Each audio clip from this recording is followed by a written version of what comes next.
Hello, everyone. We will just wait to let everyone join this call.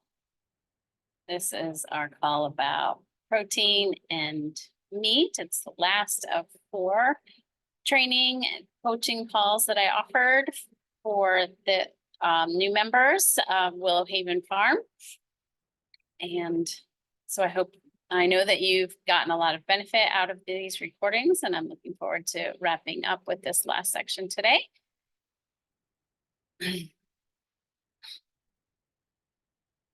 Thanks for sharing in the last few sessions your experiences, and I'm glad that you're getting a lot of content out of this. And the replays are available for everyone.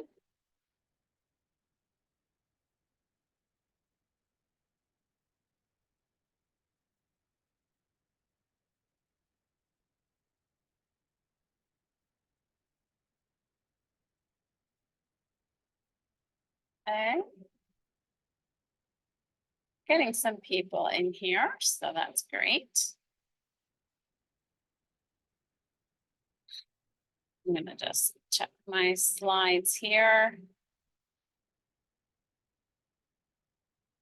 And also let you know that at the end, I have a special invitation for you. I'm not going to be trying to sell you anything, but I do have an invitation for you. So stick around to the end. And if you can't, just let me know. I'll make sure to contact you personally. And so now I'm going to start sharing my screen so we can get started.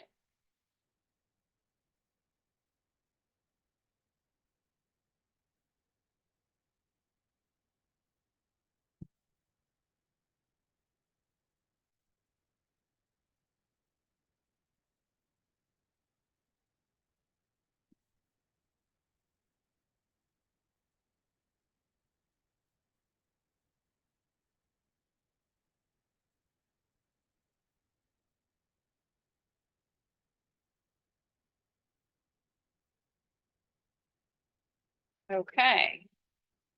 I did quite a bit of research to prepare for this. I always have the question about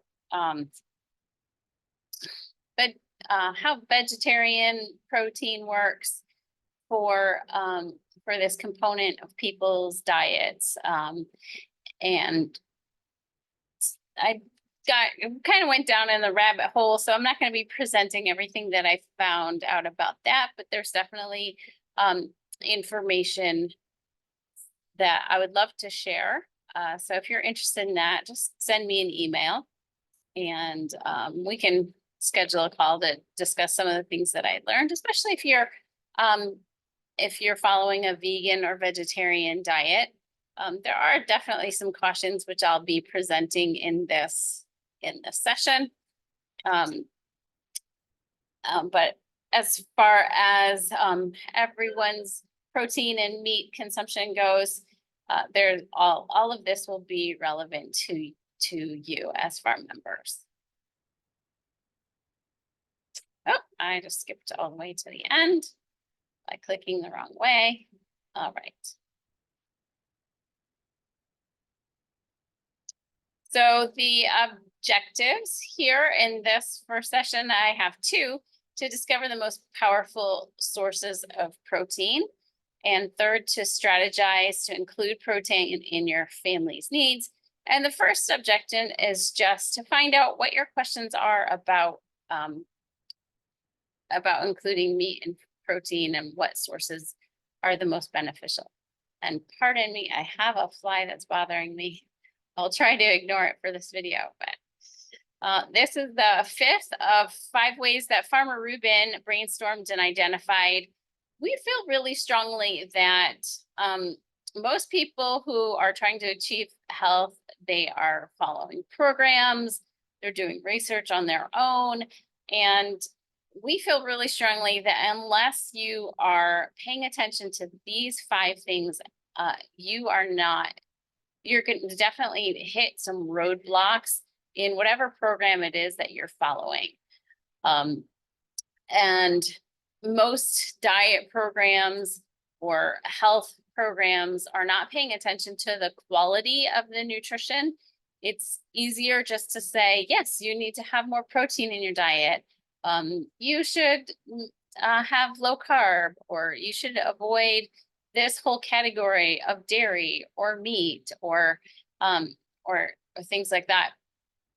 But the traditional categories of foods really have a lot of benefit, and that's the way that our bodies are made up.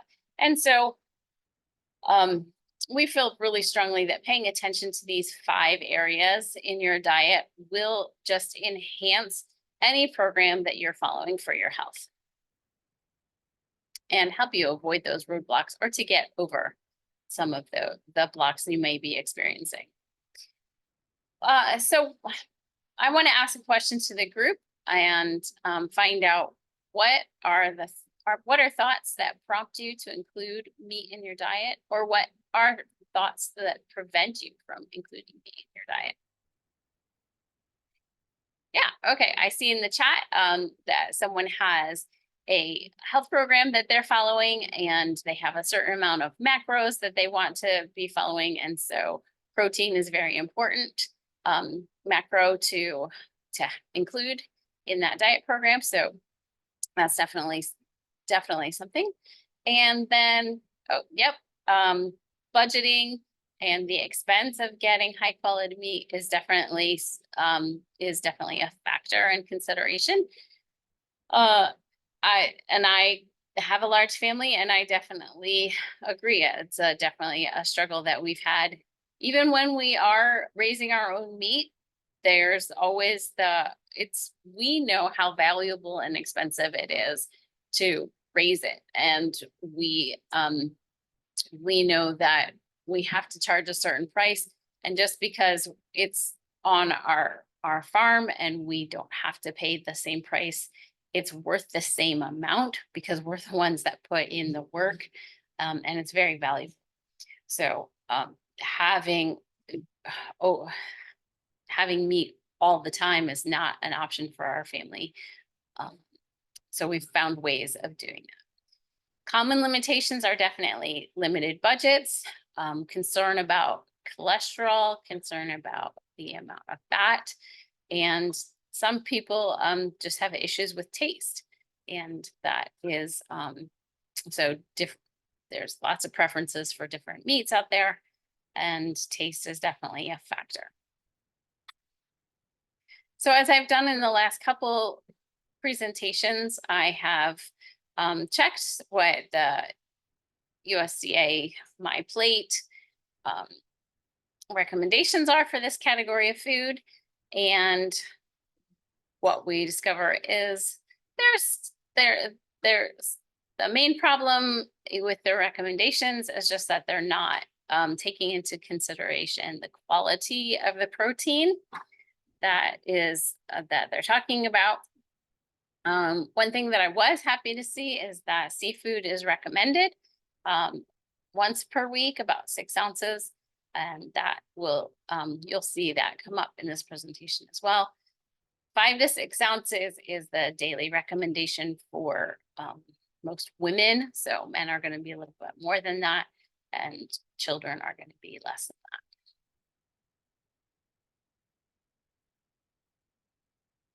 that. So what meat should we avoid? So there are a lot of options, different animals that we can choose to add into our diet. And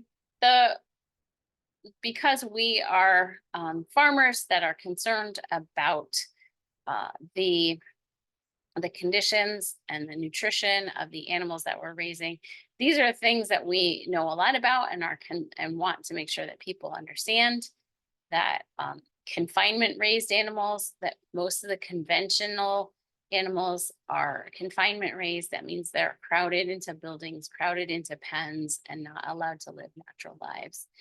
Because of those inhumane conditions, steroids, antibiotics, and hormones end up having to be used. For maximum profitability and the availability of soy, much of the conventional food, it has soy in it because it's very cheap. Soy is a GMO grain if it's most of the time, if it's raised in the United States, and that's um, the conventional growers are not going to pay more for organic soy. So that's not going to be in your conventional meat. Fillers and additives are put into meat as it's ground up, packaged, and then also recognizing that just like with our vegetables or our dairy, the high temperature ways of cooking our meat is something that is a method that does kill enzymes and denatures enzymes and proteins. And so that's not to say that you can't grill or stir fry meats, but that you should definitely um, enjoy those once in a while and find other ways of cooking most of your meat on a regular basis.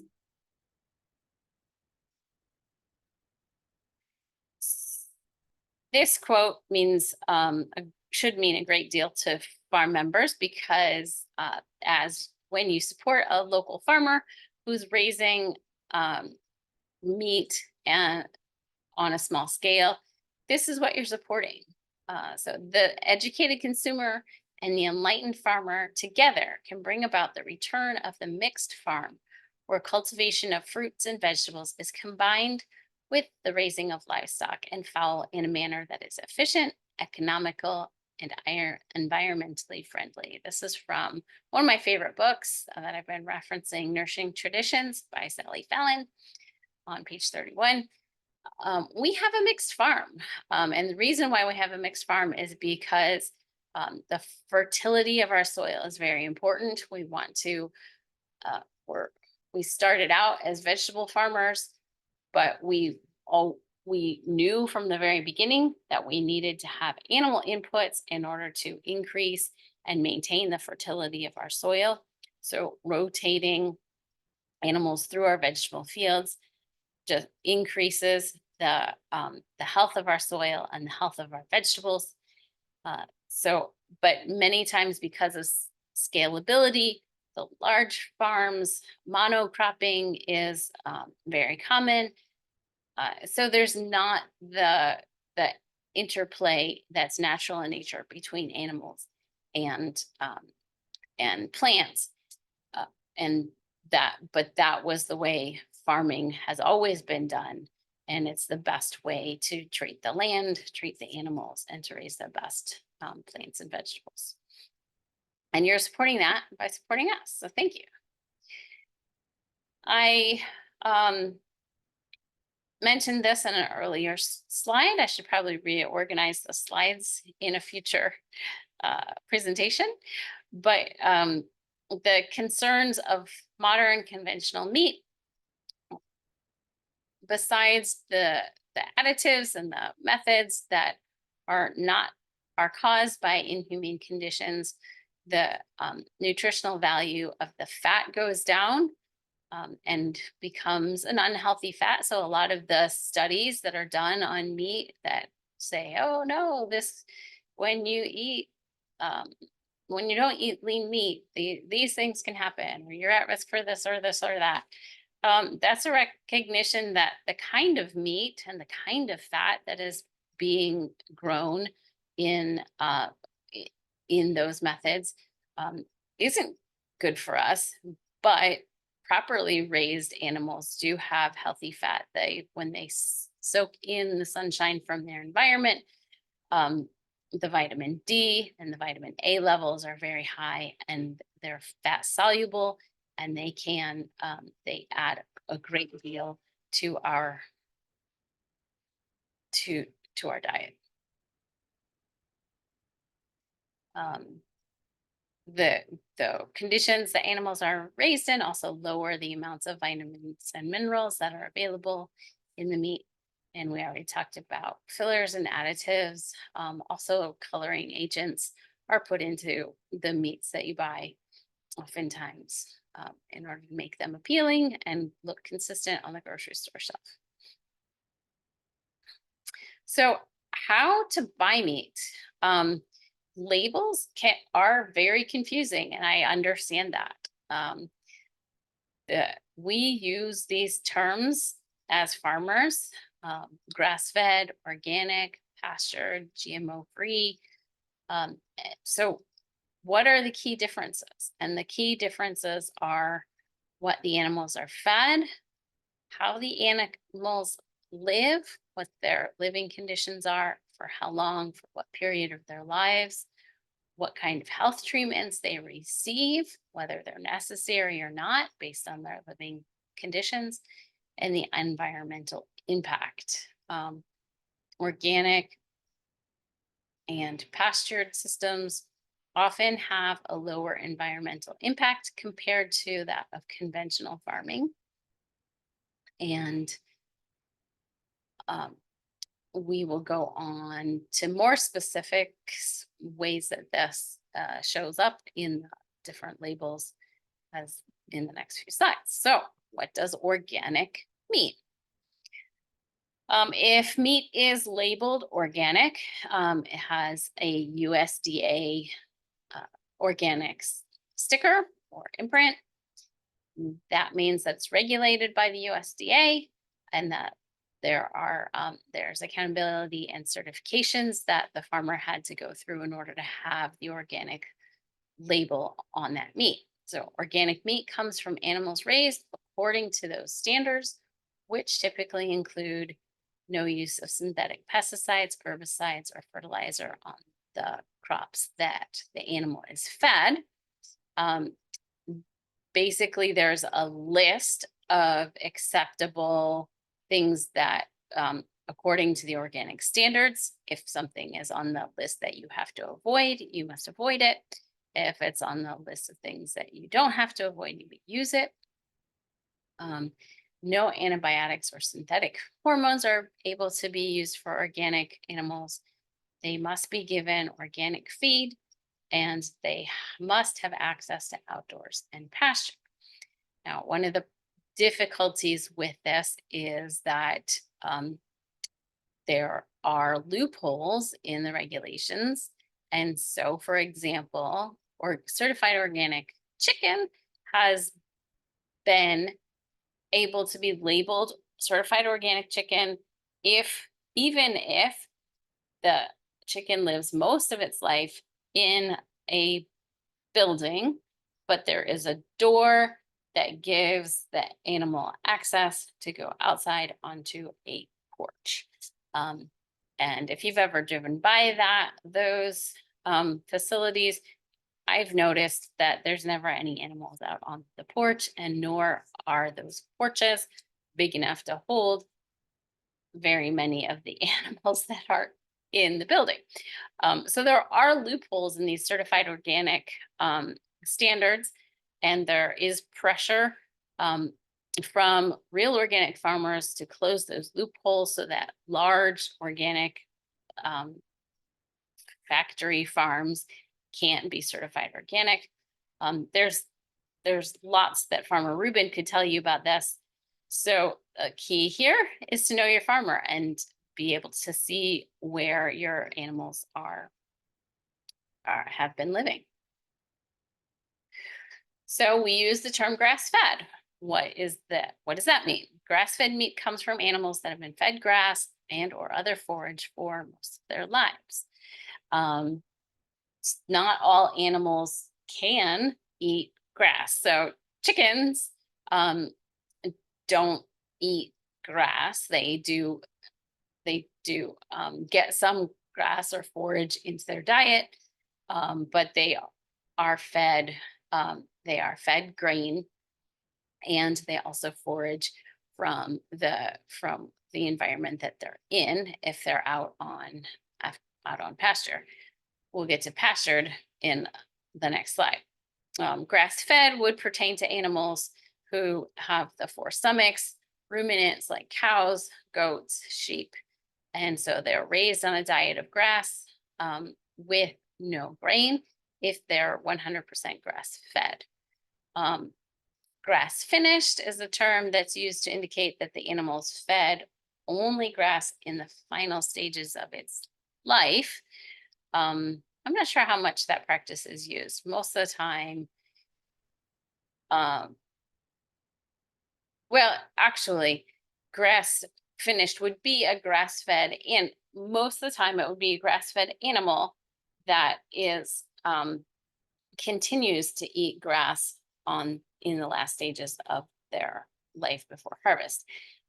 Grain finish is typical, uh, and it also mimics nature when if an animal has gone through the whole season of the fast growing grass, and at the end of this season the grasses are going to seed, and so that in nature there would have been seeds and things that would increase the fat and increase the marbling and increase the nutrition of the animal. So if you have a responsibly raised grass-fed animal that is grain finished on organic grain, um, I don't see that that would be something to necessarily avoid. That can be a very healthy meat.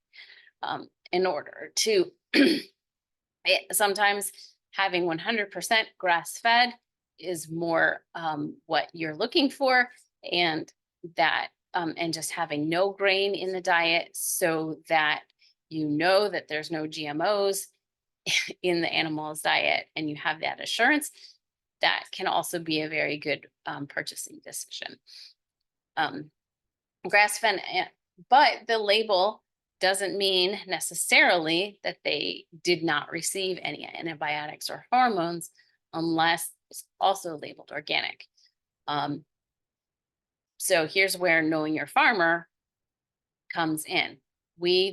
Our meat is not certified organic. We follow all the certified organic label processes, but the certification for that is something we have not gone through.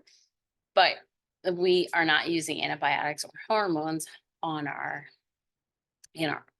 animals. But you have to know your farmer, your specific farmer, and their practices in order to know that. So just reading grass-fed on a label where you don't know who it is that manufactured it, where you can't go visit or talk to that farmer, or see pictures of the farm or see videos of the farm, that's something to be aware of. Pastured meat comes from animals that have been raised on pasture where they can freely roam and forage. So this is a term that is used for animals like chicken and animals like pork. They don't have a primarily grass-fed diet, so it's not quite the right term to use grass-fed. But they have different nutritional needs than a grass-eating animal. But they have a more natural diet, better living conditions. It doesn't mean that they are exclusively grass-fed or they weren't given antibiotics or hormones unless that is specified by the specific manufacturer and the farm on the label. Or you know your farmer and you know their practices. So our pork is pastured, our chicken is pastured. They receive they receive organic grain to eat because they need seeds in order to grow. Our pigs also receive whey or excess milk or soured milk. Our chickens, I think, receive some of that this year as well. So they have a little bit more varied diet, and you have to know the farmer as well to have that security. The one other thing to say about roaming freely and foraging is that that's a little that's a little bit problematic to talk about roaming freely. Our cows, do they roam freely? Well, we have a fence. We have fenced in pastures, and we divide up their pastures so that we can control where they're eating, but they can roam free within that space. And we know how much they need for a day or several days. And then we move them to new pasture, a new section, so that they, and that's how we manage and keep the grass itself healthy, because there's consequences for the health of our land and the health of the grass plants that are feeding the animals if they're not rotated through the pasture properly. The interesting thing that I didn't really connect on this subject was that when animals are eating grass out in nature, they are actually ingesting insect material and other things. And so it's a realization that they're not complete vegetarians, and that the insect material that they're eating is actually a natural part of their diet and does benefit them and does benefit the meat that they are growing. Okay. As far as chickens go, we house chickens in movable tractors because they move down the field. Those are moved once or twice or 3 times a day, depending on the size of that. Why do we do that instead of having them out free in a field like a cow to roam? Well, predators. If we want to have chickens, we have to have them protected. And so for the life of the animal and for the economics of raising animals for you to eat, we have to protect them by keeping them in a smaller space and keeping predators away from them, making it more difficult for predators to get to them. Whereas if they were just out in a pasture, that would be extremely difficult, and in the past we have lost animals because of that.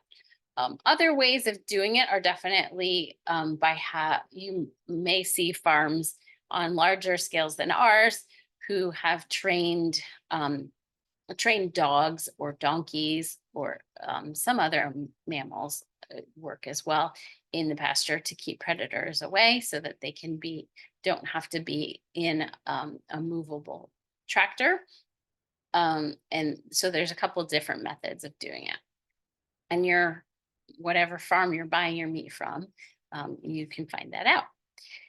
GMO free means that the meat comes from animals that were not fed genetically modified organisms. So no GMO corn, no GMO soy. And this label only focuses on what the animals were fed, and all of the other factors can still be present unless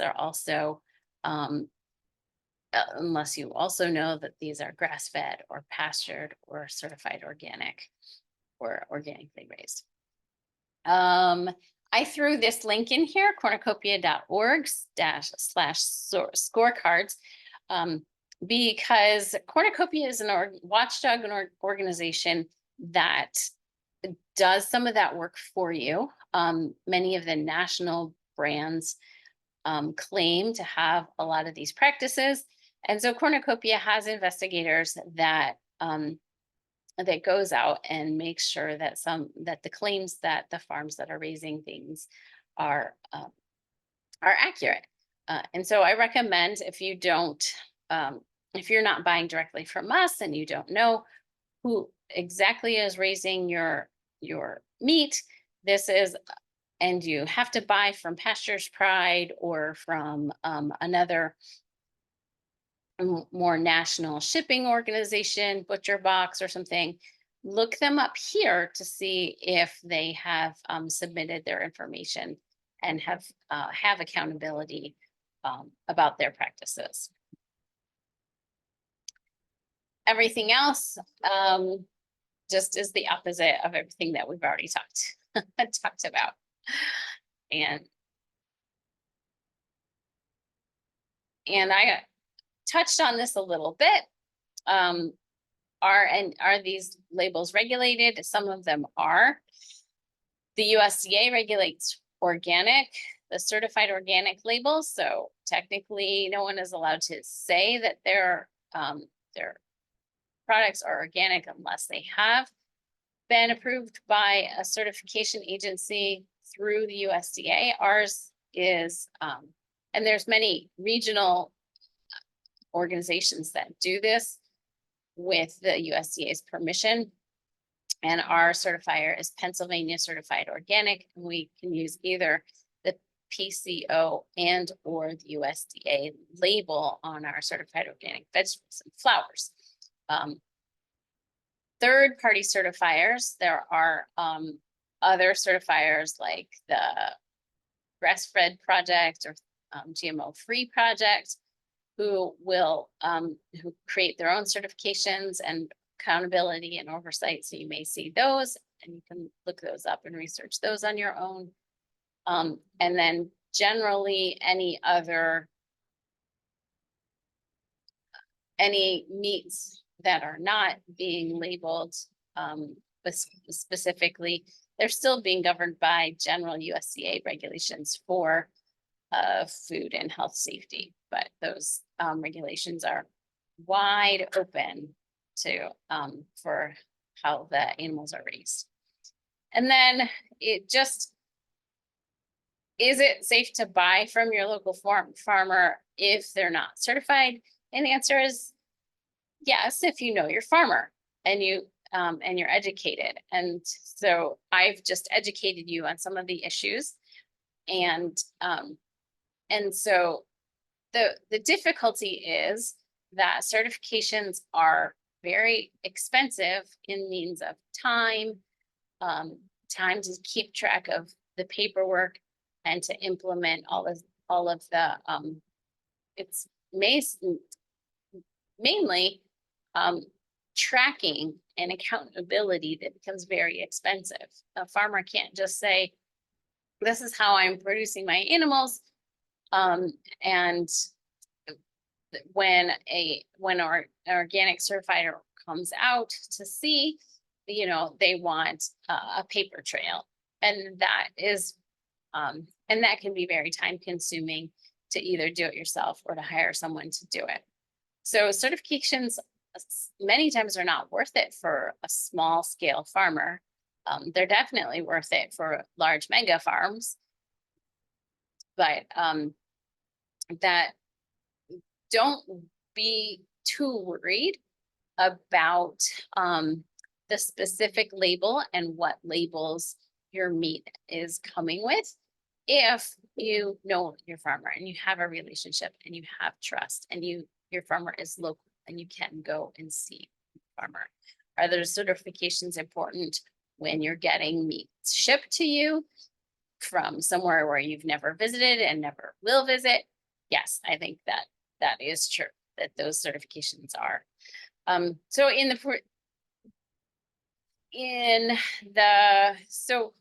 grass-fed, we're grass-fed and pasture. Do we have a certification for that to prove it? No, we don't. Should we go through the process of doing that? Maybe in the future we could, but that would just add another layer of difficulty to our life. Just come to the farm and see and ask Farmer Ruben the questions. So as far as the nutrition and the diet of your family, I want to point out that meat and animal products are necessary for the body. And I hope that vegetarians or vegans won't take offense at this. There are ways around this. Meat is just the most efficient way of making sure that you're getting the essential amino acids that your body needs.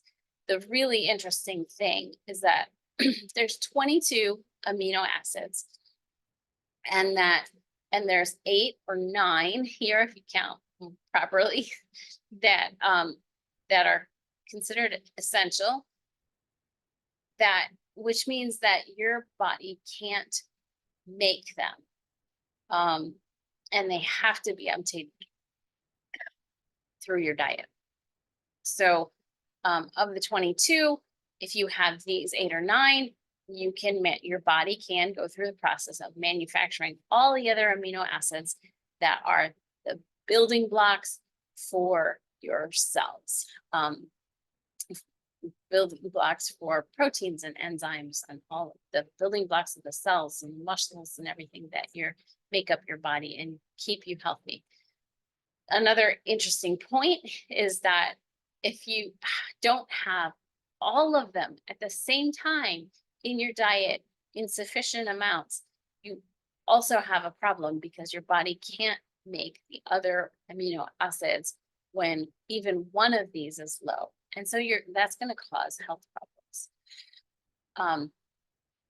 The reason why all traditional diets throughout the centuries have had some animal products in the diet is because it's difficult to get all the essential amino acids necessary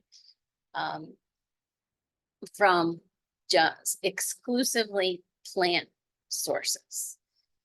Tryptophan, threonine, and I'm forgetting the cysteine, which I don't see on this list. There must be a typo somewhere. My list must not have been completely synchronized. Tryptophan and threonine are two of the ones that can be difficult to get from essential amino, can be difficult to get from plant sources in sufficient quantities. But just with a little bit of research, I did find that there are seeds and things that you can make sure you have in your diet to make that happen. But for example, eggs, the yolk and the white of the eggs contains a lot of these, and just simply having eggs or simply having seafood or simply having some animal fats in your diet. You don't have to eat the meat necessarily, but having high quality dairy is an animal product that will give you these essential amino acids. So what sources of protein can you, should you, could you have in your diet?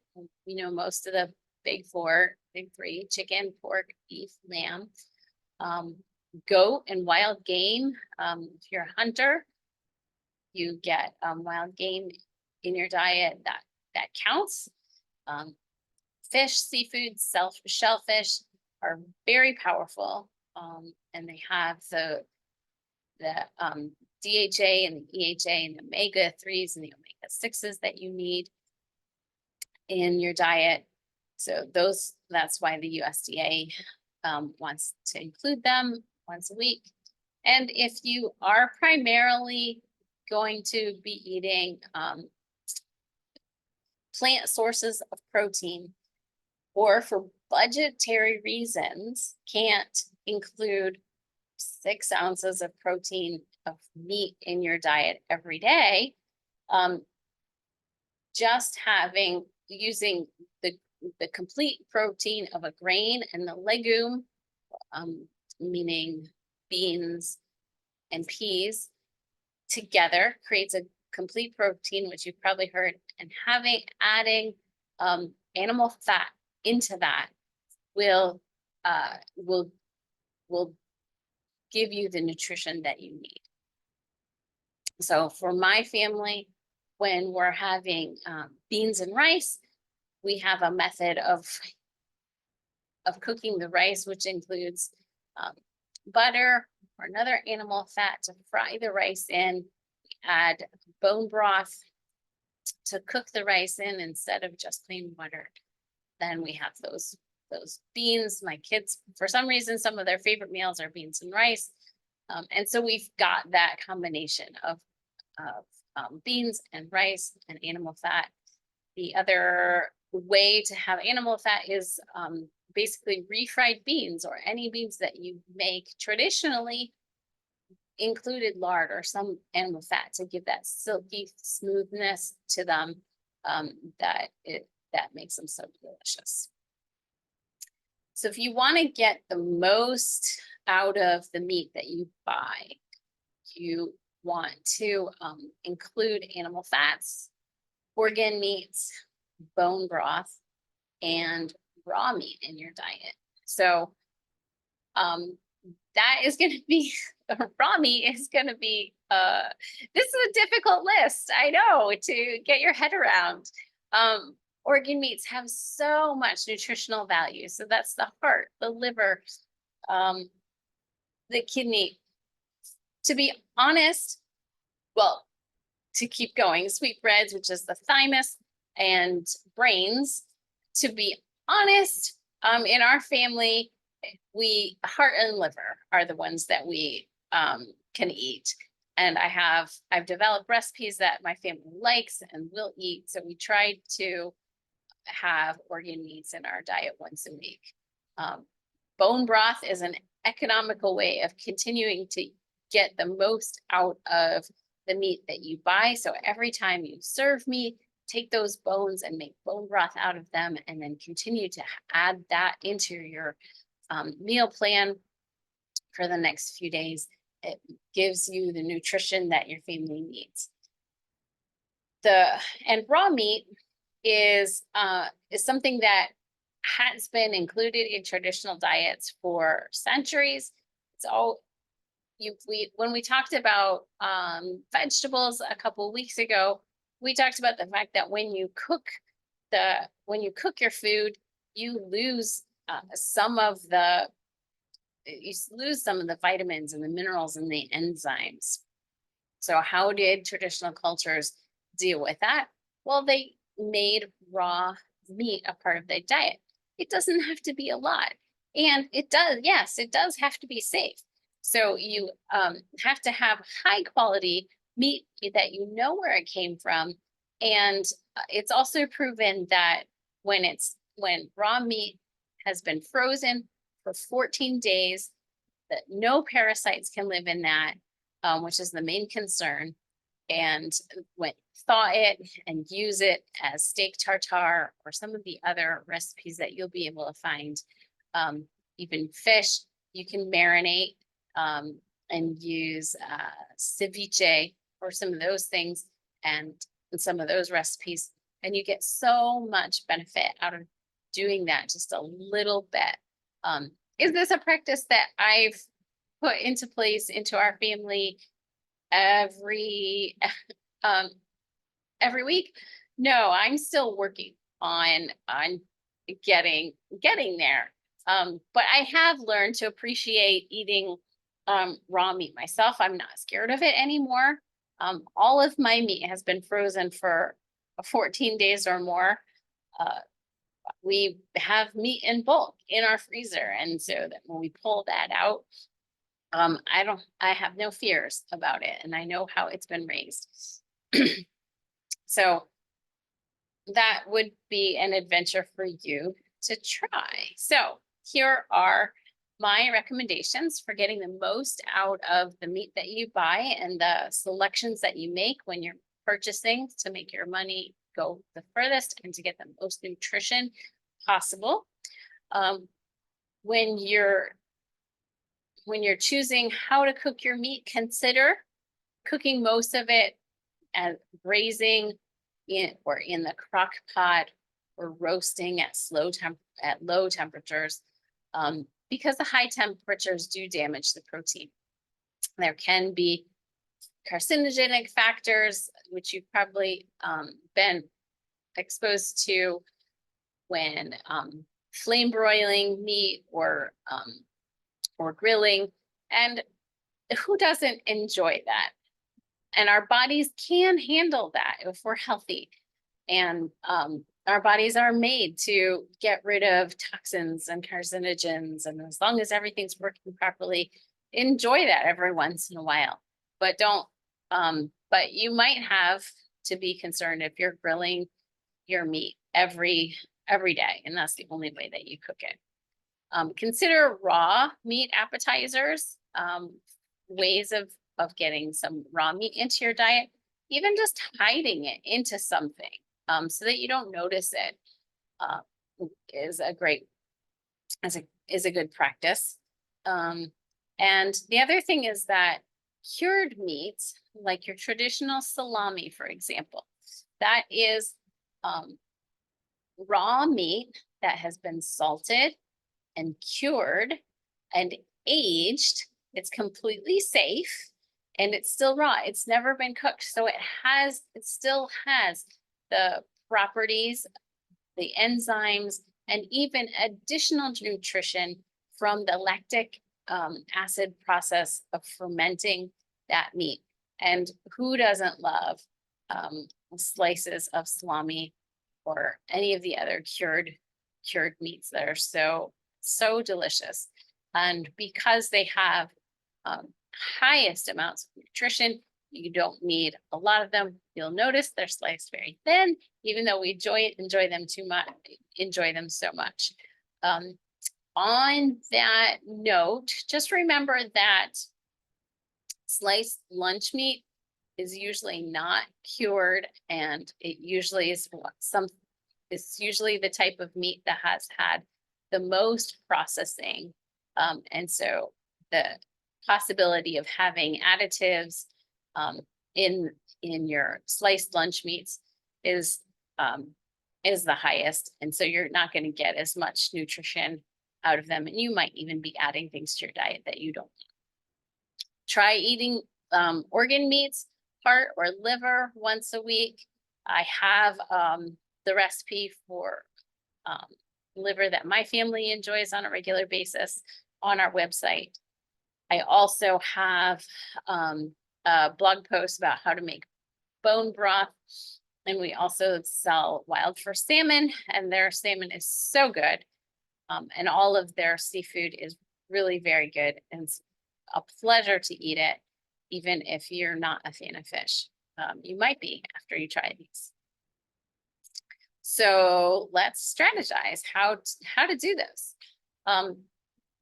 Like I mentioned before, make bone broth out of the bones of the animals. Buy whole animals, which is like a whole chicken, or buy your pork or your beef in bulk in order to make it most economical. And then every time you serve it, you make that into bone broth so that you can use for cooking your rice or adding to your soups or your stews or your sauces. The other great thing about that is that the animal fats that either stay in your pan after you're done frying up your bacon or your sausage or something, save those in a little jar and use them to flavor other foods. Because adding those animal fats help you digest, and they give you the nutrition that you need to make up for if you have more grains in your diet than you have meat. Just it's a great way to make everything go a little bit to get more value out of everything that you've purchased. So protein and animal fat every day, and then try an adventure. Try a raw meat appetizer. Look up steak tartare and find a recipe that you like, and just try a little bit at a time.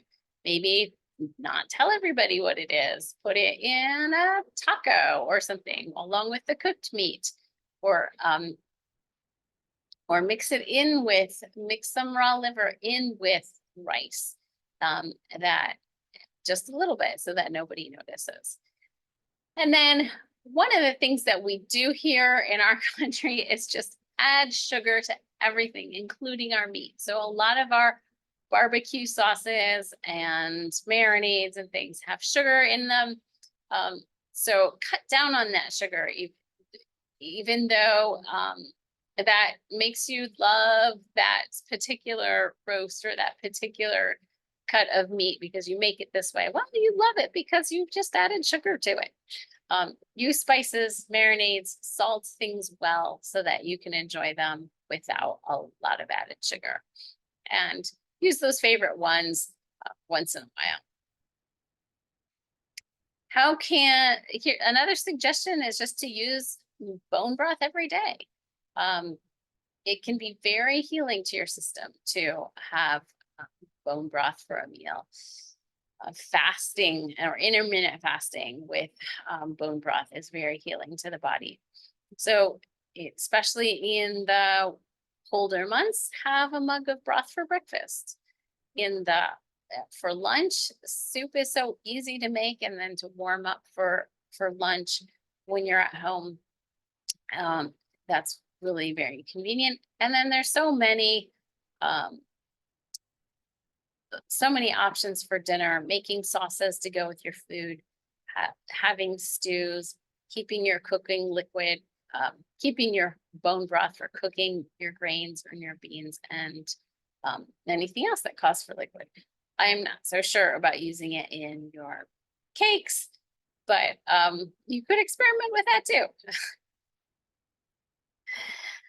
So here's your challenge for the week, which is to make bone broth.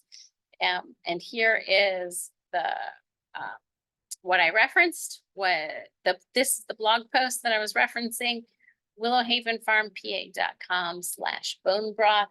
I wrote this.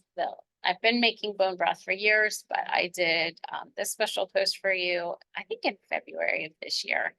And so you will find that along with a downloadable recipe that you can put in your recipe book. So I leave you with one question. What is one thing you're compelled to change after this call? And secondly, something to think about. What do you think will be your biggest struggle? And yeah, adding raw meat to your diet is definitely a challenge. Like I said before, I'm not afraid of it anymore, but it's not something that I have implemented into our family's diet. So that's definitely something that I can work on. And I challenge you to try it. Um, something, oh, something that you want to change. Okay. That having bone broth more often and using those bones is a great goal. Perfect. I hope that you can do that this week. Oh, and the great thing about that is our pastured chickens are have been processed and are available. So getting a whole chicken is something that you can do directly from our farm now and use that. They're big. They grew very well, and so you can get several meals out of that. And then you can cook the bones down and make a lot of broth that you can continue to use. All right. Well, I thank you so much for being a part of our coaching and training on helping you use your farm foods. I really enjoyed getting to know all of you, and I hope that you will keep in touch. What I would like to offer, I would love to have a follow-up conversation with each of you. My favorite way of doing it is to have you over to the farm to have coffee on a Friday or a Saturday morning. So I will be sending you an email invitation for that. If that doesn't work, we can make some other arrangements. I do like to go out for coffee, but that's hard to find organic coffee. And this slide is wrong. This was our last of the 4 sessions that I offered to new members. And I was glad that we could find this meeting time of 12:30 that worked for most people. So have a great day. And please respond when you get the email from me. I'd love to meet with you in person and continue the conversation and see how you're doing. All right. Have a wonderful day, everybody. Bye.